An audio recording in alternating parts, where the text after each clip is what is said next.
Cindy Anthony reveals multiple lies Caylee Anthony has told. Grandfather George never had a mini stroke. There's no ridiculous question. Did you have a stroke on the 13th that you were treated at the hospital for?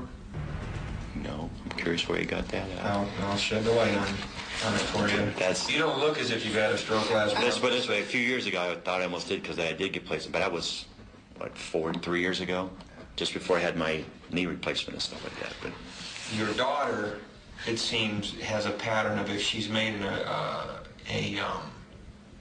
date with a friend or scheduled to do something, if she needs to come up with a reason not to do it, instead of just saying, I don't feel like going, she comes up with some of the, you had a stroke on the 13th and she was unable to go to Jacksonville with someone because she was busy at the hospital with you.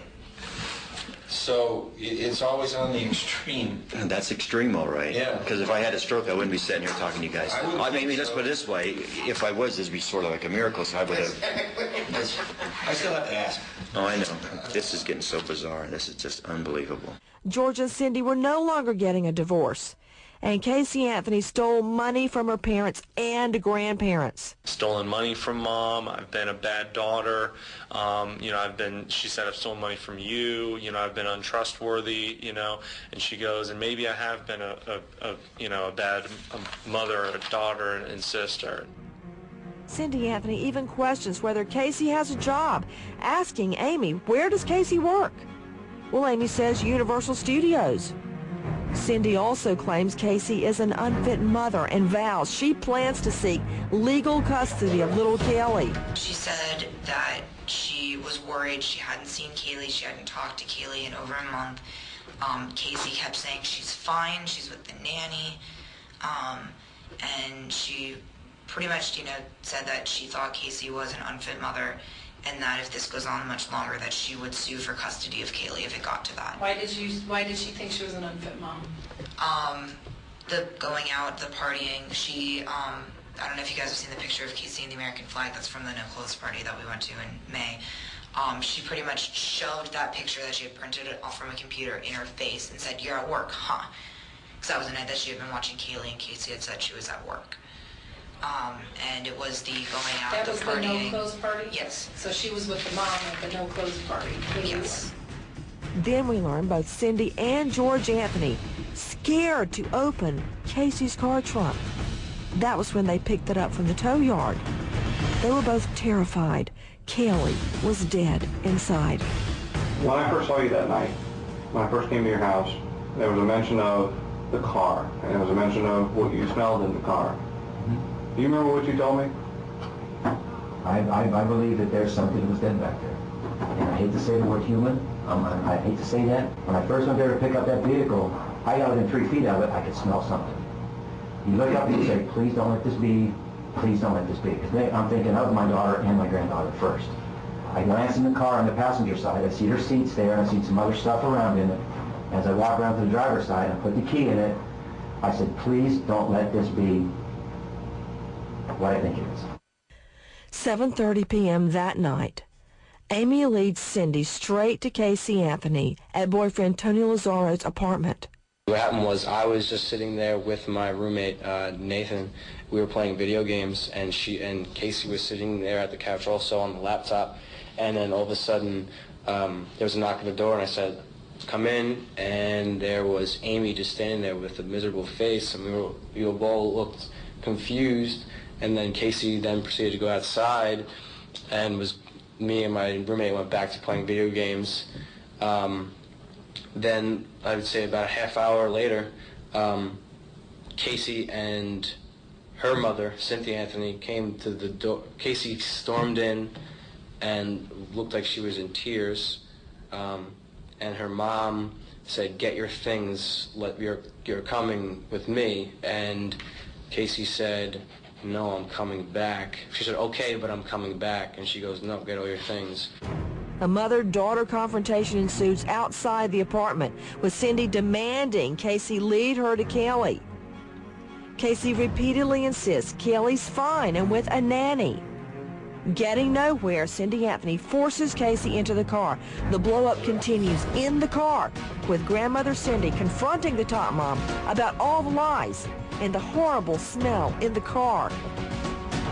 Caylee simply sits there, refusing to talk.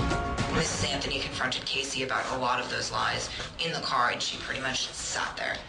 Didn't say a word. Yes, well, because they took me back to where I lived. Did grandmother bark at Caylee about the smell in the trunk of the car? Yeah. She did. I do remember just saying that the car smells like shit, and, you know, Death, or did she go down the death road with her? Like, I don't remember. It was very, very uncomfortable for me to be in the middle of that. I can only imagine. Finally, Cindy Anthony threatens to call police, and that is when, according to Cindy, Caylee confesses Caylee's been missing a month. You called the police that night. Correct. For a reason. Correct. What reason? Because after speaking with Caylee, I did not get to see Caylee. Like, I was not satisfied with her answers. Caylee Anthony quickly blames the so-called nanny, saying she kidnapped the tot. Grandmother Cindy makes 2 frantic 911 calls to police. 911, what's your emergency? I called a little bit ago. The deputy sheriff's son who I found out my granddaughter has been taken. She has been missing for a month. Her mother finally admitted that she's been missing. Okay, what is here now? Okay, what is the address that you're calling from? We're talking about a 3-year-old little girl. My daughter finally admitted that the baby's in the store. I need to find her. Your daughter admitted that the baby is where? But the babysitter took her a month ago that my daughter's been looking for. I told you my daughter was missing for a month. I just found her today, but I can't find my granddaughter. And she just admitted to me that she's been trying to find her herself. There's something wrong. I found my daughter's car today, and it smells like there's been a dead body in the damn car. Okay, what is the 3-year-old's name? Caylee, Caylee, Anthony. Caylee Anthony? Yes. How long has she been missing for? I have not seen her since the 7th of June. What is her date of birth? 8/9/2000. Oh God, she's 3. She's 2005. So it's Caylee missing. Caylee's missing. Caylee says Danny took her a month ago. She's been missing for a month. That same night, 11 p.m., Grandmother Cindy calls Amy Huizenga in tears to give her the heartbreaking news. So they dropped me off, and then I did not hear from either of them until 11 o'clock when Cindy Anthony called me and told me that she had told me when she dropped me off, she's like, I'll let you know what happens and, you know, if Caylee's okay and all that stuff. And called me crying at about 11 o'clock that night, saying that, you know, Caylee was gone, and that Caylee said the nanny had ran off with her like a month ago.